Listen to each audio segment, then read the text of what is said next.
കഴിഞ്ഞ മാസം എടുത്തു വെച്ചൊരു വീഡിയോ ഇത് എഡിറ്റ് ചെയ്യാനുള്ള മടി കൊണ്ട് നീണ്ടതാ ഇന്നാണ് ഇത് പോസ്റ്റ് ചെയ്യാൻ പറ്റുന്നത്. എവിടേക്കാന്നല്ലേ, അർത്തുങ്കപ്പള്ളി പെരുന്നാളിന് പോകുന്നു. വീട് ഇത്ര അടുത്തായിട്ടും ഈ പ്രായം വരെ ഞാൻ അർത്തുങ്കപ്പള്ളിയിലും പോയിട്ടില്ല, പെരുന്നാളും കൂടിയിട്ടില്ല. അപ്പോൾ അതാ ഇന്ന് ആദ്യമായിട്ടാണ് ഞങ്ങൾ പോകുന്നത്.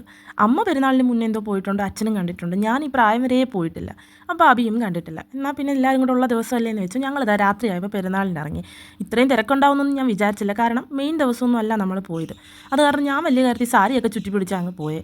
ഒരു ആവശ്യമില്ലായിരുന്നു പിന്നെ എനിക്ക് തോന്നി. അതെന്താന്ന് വീഡിയോ മുഴുവൻ കണ്ടു കഴിയുമ്പോൾ നിങ്ങൾക്ക് മനസ്സിലായിക്കോളൂ. നമ്മളത് അവിടെ ചുറ്റും നടന്ന് കണ്ട് പ്രാർത്ഥിച്ചു ഒക്കെ കഴിഞ്ഞ് തിരിച്ചങ്ങ് ഇറങ്ങുമായിരുന്നു. ഇറങ്ങി നമ്മൾ നേരെ ബീച്ചിലേക്കായിരുന്നു പോകാനിരുന്നത്. അവിടെ നല്ല ഭംഗിയായിട്ട് കുറേ ലൈറ്റ്സ് ഒക്കെ ചെയ്തിട്ടുണ്ടായിരുന്നു. അപ്പോൾ അതെല്ലാം കണ്ട് നമ്മളത് കുറച്ച് ഫോട്ടോസൊക്കെ എടുത്ത് നേരെ ബീച്ചിൻ്റെ അങ്ങോട്ട് നടക്കാനിറങ്ങി. നിറച്ച് സ്റ്റോൾസ് ആയിരുന്നു. ഇത്രയും സ്റ്റോൾ ഞാനിവിടെ മുല്ലക്കച്ചെറുപ്പിന് പോലും കണ്ടിട്ടില്ല.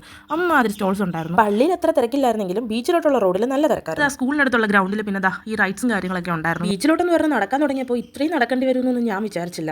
ഈ തിരക്കിനിടയ്ക്ക് ഇത്രയും നടന്നു വരുന്നപ്പോൾ തന്നെ അതും സാരിയിൽ എൻ്റെ ഊപ്പാടങ്ങ് വന്നു. അപ്പോൾ നോക്കിയപ്പോൾ കമ്മൽ കണ്ടാൽ പിന്നെ നമ്മുടെ ക്ഷീണമൊക്കെ അങ്ങ് മാറും. അങ്ങനെ ഞാൻ കമ്മലും വാങ്ങിയത് അവിടെ ഇവിടെ കണ്ട കുറേ പാത്രമൊക്കെ നോക്കി ഒന്നും വാങ്ങിച്ചില്ല. പിന്നെ ചെടി കണ്ടപ്പോൾ അമ്മ അവിടെ ഫ്ലാറ്റ് അമ്മ എന്തൊക്കെയോ ചെടിയുടെ വിത്തൊക്കെ വാങ്ങിച്ചിരുന്നു. അങ്ങനെ നമ്മൾ നടന്ന് പണ്ടാരടങ്ങി ബീച്ചിൻ്റെ അവിടെ എത്തി. എന്തൊരു തിരക്ക്. അങ്ങനെ ആ തിരക്കിൽ നിന്നൊന്നും മാറി നമ്മൾ ആ കടൽ തീരത്ത് വന്നപ്പോൾ ഇത്തിരി കാറ്റടിച്ചു. അപ്പോഴാണ് ആ വിയർത്ത് കുളിച്ച് നാശമായിട്ട് നിന്നെടുത്തുനിന്നൊരു മോക്ഷം കിട്ടിയത്. തിരക്കെന്ന് വെച്ച് കഴിഞ്ഞാൽ നിന്ന് തിരിയാൻ പറ്റുന്നില്ല. അതുകൊണ്ട് തന്നെ ബീച്ച് മുഴുവൻ നടന്ന് കാണാനുള്ള കെൽപ്പ് ഞങ്ങൾക്കില്ലായിരുന്നു. വിശക്കാനും തുടങ്ങി. പിന്നെ എങ്ങനെയൊക്കെയോ ആഞ്ഞു പിടിച്ച് തിരിച്ച് പള്ളിയുടെ അടുത്ത് എത്തിയപ്പോഴാണ് വണ്ടി ദൂരെയാണല്ലോ ഇട്ടിരിക്കുന്നതെന്ന് ഓർത്തത്. അങ്ങനെ പിന്നെ വണ്ടി എടുക്കാൻ പോയപ്പോൾ കുറച്ച് പോർക്ക് ഉണ്ട്. പെരുന്നാൾ അടുപ്പിച്ച് പോർക്ക് എല്ലാവരും കൊടുക്കുന്നുണ്ടായിരുന്നു. അങ്ങനെ പോർക്കും വാങ്ങി ഫുഡും കഴിച്ച് ഞങ്ങൾ വീട്ടിലേക്ക്. അപ്പോൾ അത്രേ ഉള്ളൂ. Tata bye.